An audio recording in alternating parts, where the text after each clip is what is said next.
Bom, nós vivemos em uma época em que é muito fácil se obter crédito financeiro e, na mesma proporção, também é muito fácil se endividar devido a essa facilidade. E para conversar sobre como lidar com as dívidas, faturas e com o uso do cartão de crédito em si, nós recebemos no estúdio Edilson Guimarães ao vivo a consultora financeira Nayara Alves Marra. A Nayara é formada em matemática, pós-graduada em educação financeira e especialista em quitação de dívidas. Nayara, bem-vinda ao estúdio Edilson Guimarães. Um ótimo dia para você.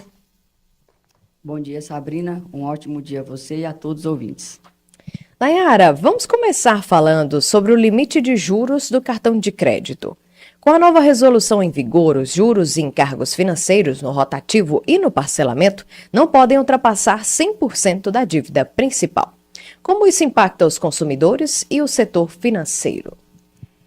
Sabrina, anteriormente a essa resolução, os juros chegavam até a 347% ao ano para quem tem inadimplência no cartão de crédito. Com essa nova resolução, o governo tentou fazer diminuir a inadimplência da sociedade brasileira, chegando a apenas 100% do valor da dívida. O que isso significa na prática? Se eu devo R$5.000 do meu cartão de crédito, eu só posso pagar de juros o mesmo valor, que é R$5.000. Então, se eu devo R$5.000, eles podem me cobrar o equivalente a 100% da dívida. Então, eu tenho que pagar no máximo R$10.000 dessa dívida que não foi paga na data correta. Sim, essa nova regra não se aplica às dívidas contraídas antes da resolução de 1º de julho de 2024. Então, como os consumidores com dívidas anteriores podem gerenciar suas situações financeiras com base nas regras antigas? Aí ele deve procurar o seu banco e tentar renegociar essa dívida. Deve ter um cuidado, porque as dívidas contraídas antes desta resolução não entram no 100% máximo que ele deve pagar. E quando ele renegocia a dívida, a tendência é que a dívida fica maior. Mesmo que a parcela pareça ser menor, ela é considerada uma nova dívida. Então, ele tem que ter muito cuidado nessas renegociações de ver realmente o custo efetivo total da dívida, que é o valor da parcela e dos encargos que são embutidos a ela. E as novas regras também não se aplicam a dívidas renegociadas, né? Poderia explicar o que isso significa para os consumidores que já renegociaram as suas dívidas ou estão pensando em fazê-las? Quem já renegociou não entra nessa nova resolução. Aí tem que buscar outra estratégia para tentar quitar essas dívidas. E não entra nessa nova resolução do 100% de aumento. Como que seriam essa nova estratégia? Você tem alguma dica? Tem várias estratégias, como buscar no mercado financeiro outro banco que queira comprar essa dívida. O que é comprar essa dívida? Você vai procurar a taxa que a administração te propôs quando você foi pegar essa dívida desse cartão de crédito e tentar um juro menor, que seja mais benéfico para você. Lembrando que sempre olhar o custo efetivo total da dívida que você está contraindo. Porque às vezes, mesmo que a parcela pareça menor, você deve multiplicar pelo tempo que você vai pagar essa dívida. Porque, às vezes, a parcela, mesmo menor, te dê um custo efetivo total maior, o que não é benéfico para o consumidor.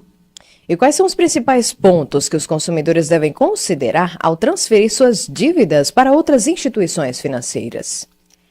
Deve considerar se o banco é um banco que tenha credibilidade, considerar o custo efetivo total da dívida e considerar se a parcela cabe no seu bolso para não contrair uma nova dívida. Lembrando que hoje a sociedade brasileira foi estipulada que 78,8% da sociedade está inadimplente referente a cartão de crédito. Então, são quase 80% da sociedade tem dívidas referente a cartão de crédito, justamente por essa facilidade de adquirir esse crédito. É um número altíssimo, né, Nayara? Muito alto. E hoje em dia, como se diz, tem tantos bancos, né, bancos digitais aí, por exemplo, que a facilidade é enorme, né, para receber um cartão. Justamente. E com limite até alto também, né? E sempre as instituições, elas deixam um limite muito maior do que a pessoa recebe mensal. É isso. Então, isso dá facilidade para a pessoa entrar no endividamento e depois entrar numa bola de neve de dívidas e sendo difícil de sair. Bom, e como que você acredita que essas mudanças podem influenciar a educação financeira dos consumidores? Os consumidores devem ter ciência que nem sempre esse 100% que essa resolução prevê é benéfica. Por quê? Quando você tem o acréscimo de 100% do valor da dívida, a gente tem a leve impressão que, então eu posso gastar que depois eu vou pagar menos juros. Só que esse juro, mesmo sendo menor do que anteriormente, é muito alto você pagar 100% ao ano de juros. Muito alto, né? Então, o ideal é você realmente consumir apenas o valor que você consegue pagar por mês, sem ultrapassar e sem deixar dívida para o mês posterior. Sim. E existem iniciativas ou recursos agora que os bancos e instituições financeiras estão oferecendo para ajudar os clientes a entender essas mudanças? Ou a pessoa realmente tem que buscar para poder saber dessas informações?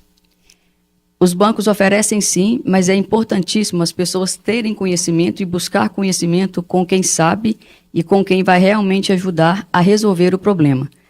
Porque muitas das vezes, quando ele vai renegociar essa dívida, o banco tenta que ele faça um novo empréstimo, porque toda renegociação ela é considerada um novo empréstimo. E esse novo empréstimo, o cartão de crédito é considerado uma dívida de baixo risco, porque ela não tem nenhum bem que ela é alienado, ela tem apenas o nome de quem deve para ser paga ou não. E quando ela faz uma renegociação, às vezes o banco consegue fazer o empréstimo em que ela coloque um bem como garantia, ou um avalista, ou alguém que vai garantir o pagamento dessa dívida. Então, ela se torna para o banco uma dívida de baixo risco, porque se a pessoa, o devedor, não pagar, outra pessoa vai pagar essa dívida. Então, muito cuidado na hora de fazer essas renegociações com os bancos novos, para que uma dívida de baixo risco para o cliente não se torne uma dívida de alto risco. Uau! Bom, e como os consumidores têm reagido às novas regras até agora, Nayara? A dúvida ainda existe referente a vários assuntos, né? Por que o governo quis fazer essa reforma dessa resolução? A ideia principal é para abaixar a inadimplência do país. Só que por trás disso sempre tem a renegociação, que às vezes é mais benéfico para o banco do que para o cliente, para o consumidor. Ô, Nayara, essa nova regulamentação exige que o banco atual informe detalhadamente a dívida.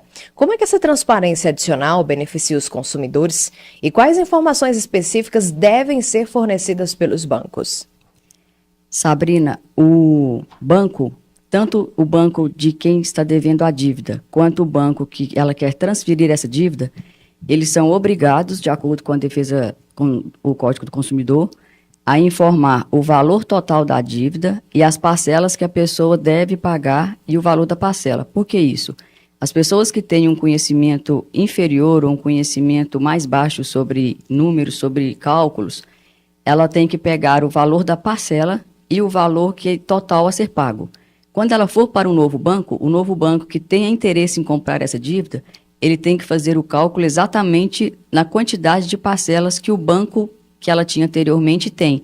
Porque, às vezes, ela vai na ilusão de estar diminuindo a parcela, o valor mensal da parcela, e quando vai ver o custo efetivo total, ele se torna maior do que a anterior, a dívida anterior. Então, essa nova resolução, ela explica justamente isso, que o banco deve informar com clareza a quantidade de parcelas e o valor de parcelas que aquele cliente vai adquirir. As novas regras, elas exigem que as faturas de cartão de crédito destaquem o valor total devido, a taxa de juro aplicável e opções de pagamento disponíveis. Então, como isso pode ajudar os consumidores a gerenciar melhor as suas finanças e evitar aí a inadimplência que, como você falou, né, é altíssima? Justamente, é realmente fazer essa conta do custo efetivo total da dívida que ele vai pagar. Você poderia explicar, então, a importância do custo efetivo total que você citou aí na avaliação das condições de crédito e como os consumidores podem usá-lo para tomar decisões mais informadas? Sempre procurar a nova dívida, ela deve ser, para ser compensatória para o consumidor, ela tem que ser abaixo da dívida que ela tinha anteriormente. E ela vai conseguir um score maior nos bancos em que ela já tenha um crédito e uma conta. Porque o banco que ela já tem conta, pode ser que ele tenha interesse em pegar essa dívida de outro banco.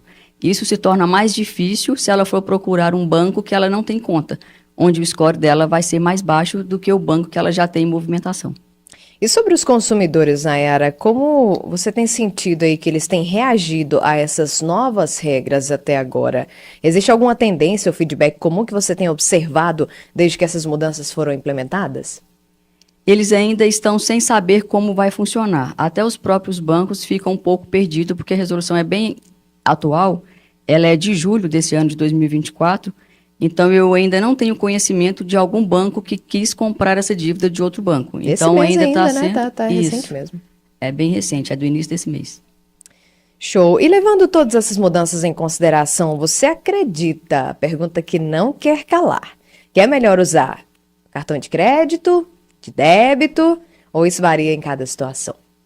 Então, Sabrina, isso varia em cada situação. Por exemplo, sempre que você for fazer uma compra, se o valor da compra à vista for o mesmo que o valor parcelado, é interessante você parcelar a compra, porque o valor que você pagaria à vista, você pode investir, você vai ficar com o dinheiro em caixa e o seu dinheiro vai rentabilizar. Mas o consumidor deve ter muito cuidado no parcelamento desses cartões, porque aí junta o parcelamento que ele está fazendo agora com o parcelamento que ele já tem anterior. Ele tem que ter um planejamento financeiro para ele saber se a dívida que ele está fazendo parcelada vai caber no orçamento dele dos próximos meses. Por isso que é muito importante a pessoa ter um planejamento financeiro. E o que eu falo sempre para os meus clientes, Sabrina? Você deve pegar o seu cartão de crédito, que as maiorias dos planejamentos financeiros, as pessoas só colocam o item assim, cartão de crédito, e o valor total da fatura. Isso não te ajuda a ter clareza de onde o seu dinheiro está indo. Então, o ideal é você detalhar todas as compras feitas do cartão de crédito por categorias. Por exemplo, combustível, o valor na frente, o que você gasta de alimentação, o que você gasta de supermercado, o que você gasta de açougue, para você ver realmente para onde está indo o seu dinheiro em cada categoria. Isso antes de gastar. Isso antes de gastar, você ter a meta. Mas mesmo depois de gastar, é interessante que o cliente faça isso semanal. Por que semanal? Se eu consigo pegar 30 minutos do meu dia por semana, da minha semana, por exemplo, e refazer meu planejamento financeiro da semana anterior dos meus gastos, eu tenho tempo de recalcular o quanto que eu posso gastar até o final do mês para ficar dentro da minha meta estipulada. Isso que é você ter o planejamento financeiro da sua família, para que você não ultrapasse o valor que você possa gastar. Porque a maioria das pessoas, quando fazem, que é a minoria das pessoas que fazem esse planejamento, Sabrina, a hora que chega no final do mês que ela vai somar, não tem como ela recalcular alguma coisa que ela pode excluir ou que ela possa reduzir algum valor de custo que ela gaste durante o mês. Diferente se ela fizer semanal, porque se eu fizer semanal, eu tenho tempo de recalcular. Se eu gastei mais, por exemplo, pedi muito iFood no último final de semana, numa semana anterior, na próxima eu não vou pedir tanto, porque eu já sei que eu gastei uma quantidade Sim. que era estipulada para o mês. Então, esse planejamento semanal, ele é importantíssimo para que você consiga ficar dentro do seu planejamento financeiro mensal. Excelente. E em relação ao parcelamento sem juros, ô Nayara, mesmo que o consumidor tenha o dinheiro para realizar a compra à vista, será que vale a pena utilizar esse recurso? Vale sim, com certeza. Se você tiver que pagar a compra e o valor da compra que você pagar à vista não tiver nenhum desconto, sempre vale a pena parcelar. Porque o valor que você iria pagar à vista, você investe o seu dinheiro e você rentabiliza ele, mesmo que seja pouco, mas você vai ter o seu dinheiro rentabilizado. Olha só que dica bacana. Nayara, e para a gente fechar então a sua participação aqui na nossa edição de quinta-feira do Jornal da Manhã Patos, quais são as suas previsões sobre o impacto a longo prazo dessas novas regras, né? Tá bem recente ainda, tanto para os consumidores quanto para o mercado de crédito no Brasil. Para o consumidor, eu acho que foi benéfico sim, porque ao invés dele estar pagando, tem consumidores que eu já atendi, eu faço consultorias financeiras, que pagaram 345% de juros em um ano de uma dívida que ele devia. Então, ele pagar apenas 100%, com certeza é benéfico para ele sim. Agora, quanto às instituições financeiras, eu não sei se vão ter alguma instituição financeira que queira comprar essa dívida de outro banco, justamente pelo motivo que eu falei anteriormente. O cartão de crédito é uma dívida de baixo risco, porque o banco não tem garantia nenhuma que ele vai receber essa dívida. Então, eu não sei se é interesse dos bancos e das instituições financeiras contrair essa dívida de outro banco. Excelente, essa então foi a planejadora financeira Nayara Alves Marra. Agradecemos, Nayara, pela sua participação e aguardamos você numa próxima oportunidade aqui no Jornal da Manhã Patos. Inclusive, deixa aí seu Instagram para o pessoal conhecer, você dá várias dicas lá, né? Dou várias dicas e trabalho também com consultoria financeira, principalmente em quem deve Eu sou estrategista em quitação de dívida, então quem quiser pode entrar em contato comigo. Meu Instagram é Nayara_Marra. Excelente. Nayara, muito obrigada mais uma vez e um ótimo dia. Ótimo dia a todos os ouvintes. Tenham um excelente dia.